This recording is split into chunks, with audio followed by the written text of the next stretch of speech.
Hello friends, according to this expression we must follow the Bodmas rule which dictates the order of operation. First we solve bracket, small bracket, curly bracket, then square bracket. O stand for or we convert into multiplication, we solve roots and exponent.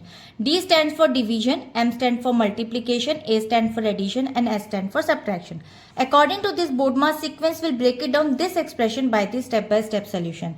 Now step 1 says, solve the inside brackets. As you can see, we'll look at the term inside the parentheses first. So there is 3 plus 3 multiplied by 3.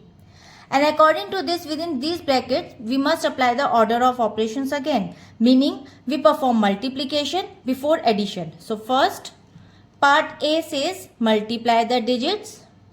And after the expression becomes 3 multiplied 3 plus 9 minus 3.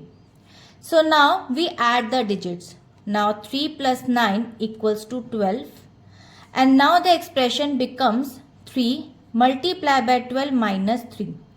According to this step, the bracket simply to 12. The overall expression becomes 3 multiplied by 12 minus 3. Now the second step, multiplication. Next we perform the multiplication outside the brackets. So first we multiply the digits. 3 multiplied by 12 is equal to 36.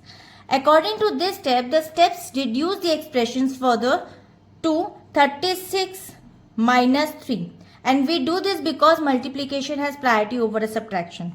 Now, last step, subtraction. We perform the remaining subtraction. There is 36 minus 3 equals to 33.